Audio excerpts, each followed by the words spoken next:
Aloha and welcome to Hawaii to PTC 23. I'm João Lima, editor of Tech Capital, and here with me I've got Afonso Salema, CEO of StartCampus in Portugal. Afonso, pleasure seeing you in person. Pleasure seeing you again. And not in a Zoom. No, exactly. This I was going to say, because last time we spoke was over Zoom. We did a podcast which got really good feedback from the industry. We got thousands of plays out of it, so it was really, really good. The points that you made were different, and I think that's what people were hungry for. But at the time you said, so this is about 6 months ago, at the time you said that it would be naive for the industry to think that it's recession-proof, that nothing will hit it. Has your opinion changed over the last 6 months, and especially from what you heard here in Hawaii? No, I'm still adamant that there's no silver bullet on an industry that can be always recession-proof and always just growing. And the last 6 months, actually, what they showed is that you're starting having some stratification of the industry itself. Yes, there's some location-based need for capacity, but more than that, you need to think about what are your client needs, what's going on their side, and how you offer a better product that prevents recession type of behavior. You already saw all the hyperscalers announcing massive cost-cutting exercises, including rethinking some of their investments. Like Meta. That doesn't mean that they're not going to keep on growing. It's just that they're going to be much smarter about it. You've seen Microsoft results, the big hit that they had due to power costs. So if the industry does not reinvent itself, does not start differentiated products, you will see some segments of it going down. It's just bound to happen. Okay, and then also still building that bridge from 6 months ago to now, because you've got a background in energy and finance and banking. The power crisis, the energy crisis, I guess it's okay to say got worse over the last 6 months than the last time that we spoke. We were talking about a dark winter 6 months ago, and I think that has more or less happened. How do you expect things to change over the next few months? And this is not just Portugal, but across the EU. Across EU.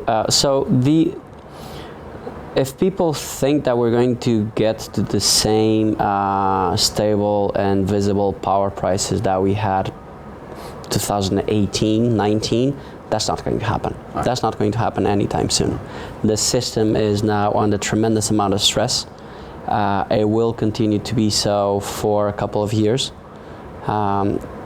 You will see much more increased volatility in power price. I keep on telling all my clients that if there's one thing that I can bet with 99.9% certainty is that power prices are to become even more volatile, and that's a natural natural trend. So if you don't foresee what you can do with that and how you can help your clients navigate to this, it's going to be hard to. Or you just rely on the utility to help you with that,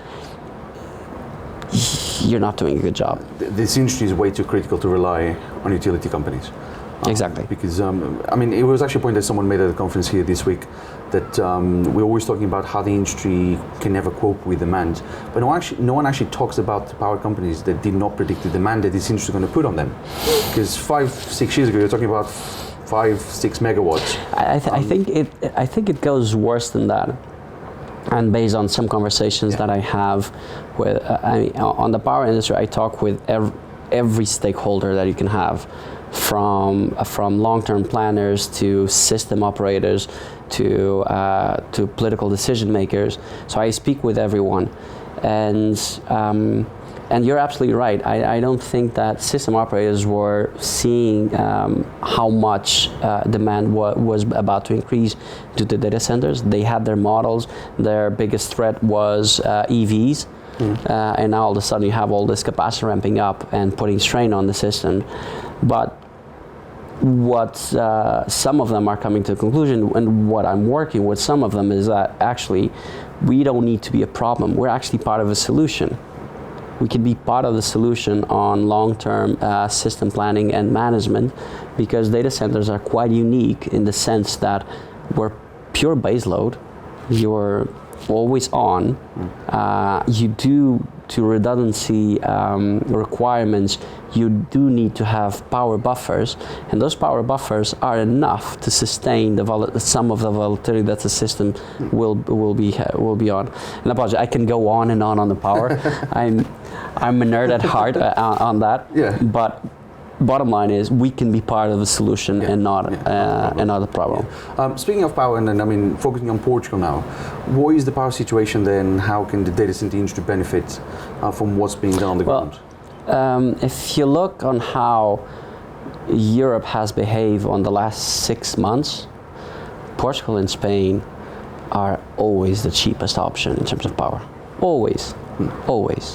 Now, what we have unique is that the Portuguese government actually went ahead and started rethinking on how to work with large consumers like data centers and create conditions that not only help data centers foster the renewable capacity increase in the country, but also stabilize the grid with extremely attractive end-up costs. And that's where we're at, and that's why we believe we're going to be the cheapest in terms of power, the cheapest option anywhere in Europe all the time, no matter how the rest of the market is.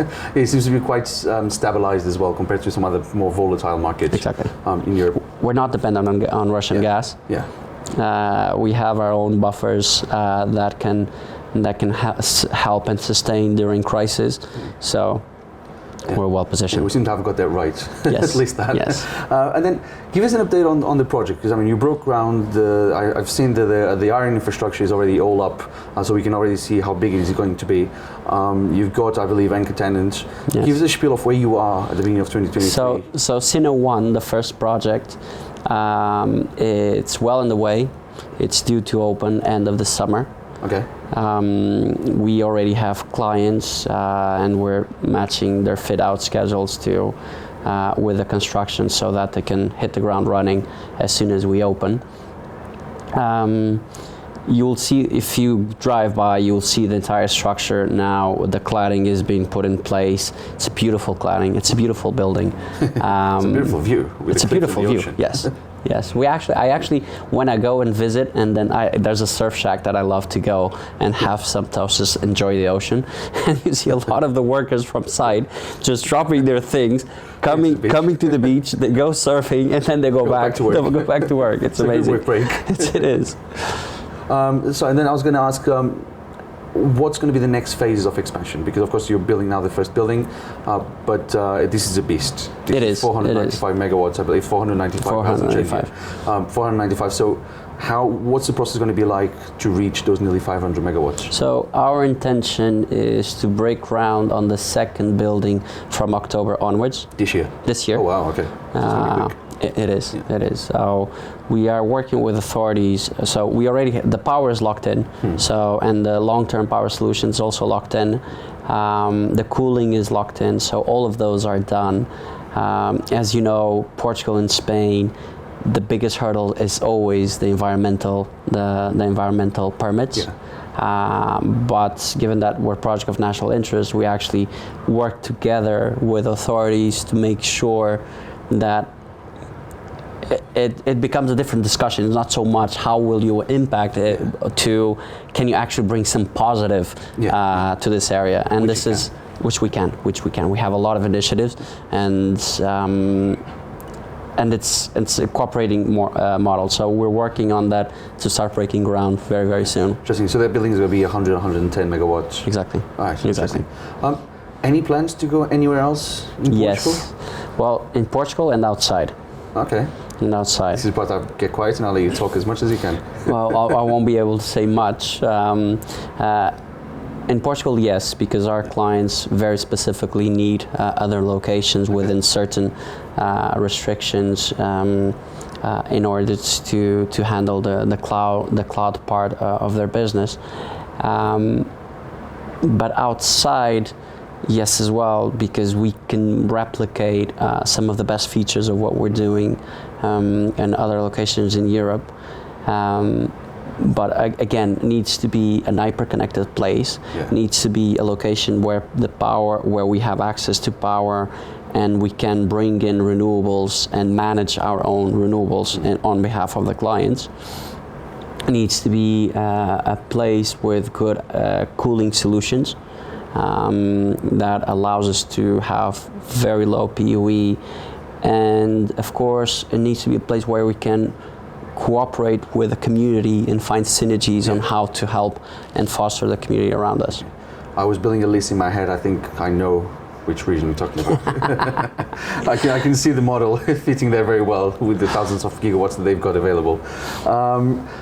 And then, so PTC 23, what have you learned at this conference, and what does the conference give you?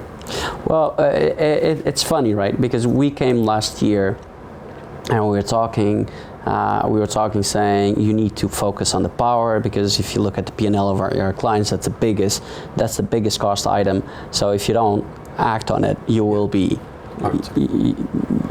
And people are curious. They say, "Oh, not so sure." Now we come back and everyone, "You're spot on. You guys, it's all about the power, man. It's all about the power." It's one thing that we were talking about before we got the cameras rolling, which is people don't say what they think, and they have to play by a book, by a rule book that no one actually ever wrote. So when someone comes and says something different, it's extraordinarily different in this space. And but it shouldn't be that hard, right? No. Because you can find out how. Look at your client base. How is their P&L formed? Where's your client base worried about? Where are the known unknowns that they need to hedge? And if you help them on that front, you have a good product. Yeah. All right. So describe to me what 2023 is going to be for you. It's exciting. Yeah. It's an exciting year because we have the base of the company is done, so we have an amazing team. We managed to attract some really exciting talent. Everyone from Google to we have people from Digital Realty, from Align, from Meta, from Google. They all came.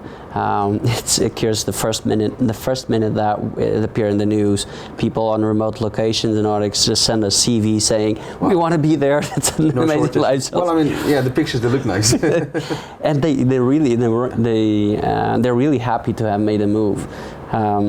So the team is in. It's all about execution of the vision that we had, and making sure that it's flawless. We did a couple of things right because we foresaw the supply chain constraints, and we hedged that very early. Very, very early to make sure there weren't any delays, and that's why we're delivering in summer this year, is because we prevented those problems, and it's only the beginning. It's only the beginning. Yeah, that's what's exciting about all this. It's a massive project. It's only the beginning. Still about $4 billion, $4.2 billion, and it's only the beginning. Because if you're going to replicate it, then we're talking about a lot more. So I'll be there to watch all those billions coming in. Afonso, thank you so much for talking to me. Of course, always a pleasure. Thank you. And as for you at home, thank you for watching, and do check our website for more exclusive content out of PTC 23 in Hawaii. Until next time, mahalo.